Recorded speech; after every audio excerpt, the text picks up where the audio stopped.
اليوم سنغوص في قصة تخرج من أعماق الظلال التي أحاطت بأحد أكثر الأماكن غموضاً في العالم الحديث، جزيرة ليتل سان جيمس، المعروفة باسم جزيرة أبستين في جزر العذراء الأمريكية، والتي ارتبط اسمها بشبكة معقدة من المال والنفوذ وأسرار لم تكشف بالكامل. لكننا اليوم لن نكتفي بالحديث عن الوقائع المتداولة، بل سنروي قصة من منظور إنساني، حكاية امرأة عملت هناك كعاملة نظافة اسمها الخيالي أوليفيا، وستشاركنا ما رأته بنفسها من حفلات فاخرة إلى صفقات مالية ضخمة، وصولاً إلى روابط مع شخصيات بارزة مثل محمد بن زايد. القصة مستندة إلى تقارير وشهادات عامة، ونستعيضها بأسلوب درامي تحليلي لفهم أبعادها الإنسانية والنفسية. I know people find it hard to believe, but أنا أوليفيا، امرأة في الأربعينيات من عمري الآن، لكن عندما بدأت القصة كنت في الثلاثينيات. امرأة بسيطة من خلفية متواضعة، أبحث عن عمل يوفر لي دخلاً جيداً لأتمكن من تربية أطفالي بكرامة. جئت من دولة في أمريكا اللاتينية، وهاجرت إلى الولايات المتحدة بحثاً عن حياة أفضل مثل آلاف غيري الذين حملوا الحلم نفسه في قلوبهم. انتهى بي الأمر في وظيفة تبدو عادية جداً، عاملة نظافة في منزل فاخر. لكن ذلك المنزل لم يكن عادياً أبداً، كان في جزيرة ليتل سان جيمس الملكية الخاصة لجيفري أبستين، الملياردير الذي كان يعرف بصداقاته مع أثرياء ومشاهير من مختلف أنحاء العالم. في البداية لم أكن أعرف عنه الكثير، فقط أن الوظيفة تدفع أجراً جيداً، وأنني سأعمل في مكان هادئ بعيداً عن صخب المدن وضغوطها. وصلت إلى الجزيرة بقارب خاص، ومنذ اللحظة الأولى شعرت أن هناك شيئاً غريباً. الجزيرة كانت تبدو كجنة استوائية، شواطئ بيضاء، مياه صافية، هواء نقي، ومناظر تخطف الأنفاس. لكنها في الوقت نفسه كانت محاطة بجدران غير مرئية من الخصوصية والسرية. كان هناك حراس أمن في كل مكان، كاميرات مراقبة موزعة بعناية، وتعليمات صارمة وواضحة: لا تسألي، لا تتحدثي، فقط نظفي وغادري.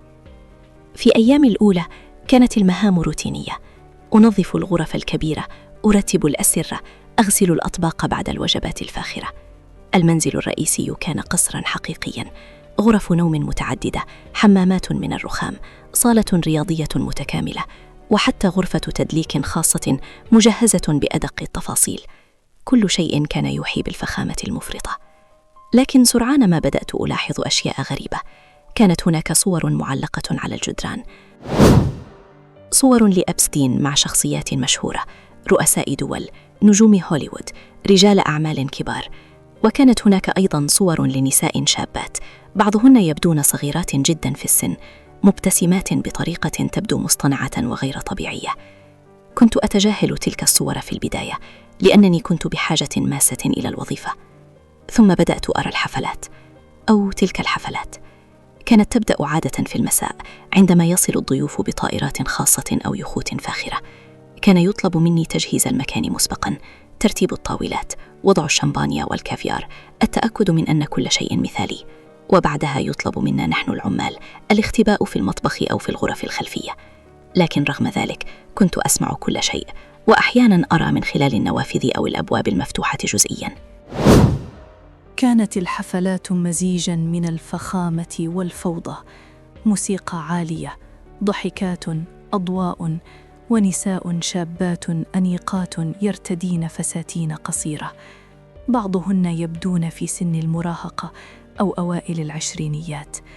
كان إبستين يعاملهن وكأنهن جزء من الديكور، يقدمهن للضيوف كصديقات أو مساعدات. في إحدى الليالي كنت أنظف غرفة جانبية عندما سمعت أصواتاً قادمة من غرفة التدليك. نظرت من خلال فتحة صغيرة، ورأيت إبستين مع امرأة شابة في مشهد غير لائق. وكانت هناك زجاجات زيوت وأدوات شخصية ذات طابع خاص مبعثرة في المكان. شعرت بالاشمئزاز والخوف، لكنني تذكرت القاعدة الذهبية: لا تري، لا تسمعي، لا تقولي شيئاً. كان هناك جو دائم من الخوف. الجزيرة كلها كانت تحت سيطرة إبستين، وأي خطأ قد يعني نهاية حياتك المهنية أو أسوأ من ذلك. مع مرور الشهور بدأت ألاحظ الجانب المالي. إبستين لم يكن مجرد ملياردير يحب الحفلات، بل كان رجل أعمال يتعامل مع أموال هائلة. أثناء التنظيف كنت أجد أوراقاً على المكاتب، وثائق عن استثمارات، صفقات بنكية، تحويلات مالية إلى حسابات في جزر كايمن أو سويسرا. كانت هناك أسماء كبيرة من العالم العربي وأوروبا وأمريكا، ومن بين هذه الأسماء كان اسم محمد بن زايد آل نهيان يتكرر.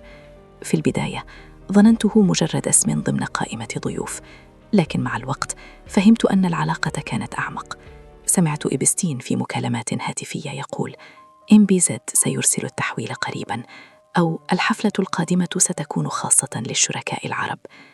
كانت هناك حفلات مخصصة يصل فيها ضيوف من الشرق الأوسط بطائرات خاصة، يرتدون بدلات أنيقة ويحملون حقائب تبدو مليئة بالهدايا أو الوثائق. أتذكر إحدى تلك الحفلات بوضوح، ربما كانت في صيف عام 2013 أو قبل ذلك بقليل. كنت قد أصبحت أكثر انتباهاً لما يدور حولي. وصل يخت كبير ونزل منه رجال أعمال إماراتيون. لم أرى محمداً بن زايد مباشرة، لكن كان هناك حديث عنه، وكان يتم استقبال بعض الضيوف في غرف خاصة بعيداً عن الأنظار. سمعت إبستين يقول لمساعده: تأكد أن كل شيء مرتب، MBZ يفضل الخصوصية. في صباح اليوم التالي أثناء التنظيف وجدت أموالاً متناثرة، مئات الدولارات، وأوراقاً تتحدث عن استثمار في شركة إماراتية، وربما كان هناك ذكر لدبي بورتسورث. كانت التحويلات تصل إلى ملايين الدولارات. لم أفهم كل التفاصيل، لكن شعرت أن الأموال كانت تتدفق مثل النهر من الشرق الأوسط إلى الجزيرة، ومنها إلى حسابات إبستين. من خلال ما رأيت وسمعت، بدت العلاقة كشراكة استراتيجية. كان إبستين يقدم خدمات الوصول إلى شبكات أمريكية، استثمارات في التكنولوجيا والأمن، وربما معلومات حساسة مقابل دعم مالي ضخم. سمعت مرة حديثاً يقول: MBZ يريد توسيع النفوذ في واشنطن وأنا أساعده.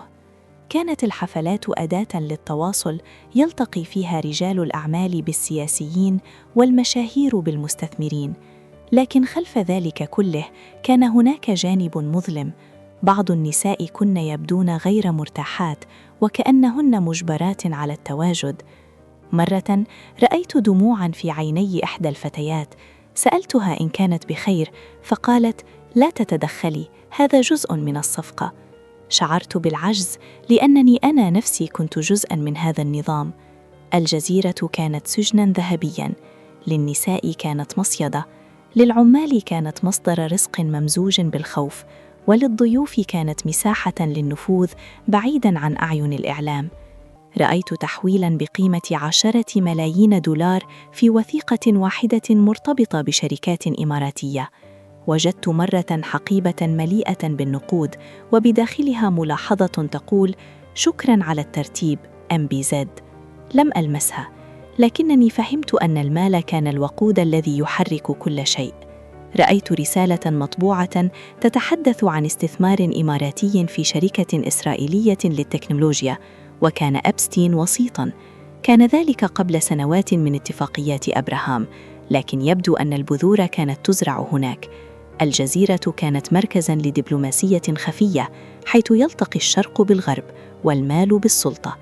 وفي النهاية تركت العمل بعد عامين عندما أصبح الضغط لا يحتمل. عدت إلى حياتي العادية، لكن الذكريات لم تغادرني. اليوم أروي هذه القصة لأن العالم يحتاج أن يفهم كيف يعمل المال والسلطة في الظلال. ليست شهادتي دليلاً قانونياً، بل شهادة إنسانية عما رأيته وسمعته. إذا كنتم تواجهون شيئاً مشابهاً، تحدثوا، اطلبوا المساعدة. السرية تحمي المسيئين، لكن الحقيقة تحرر. شكراً لاستماعكم، وإلى اللقاء في فيديو آخر. لا تنسوا الإعجاب والاشتراك في القناة.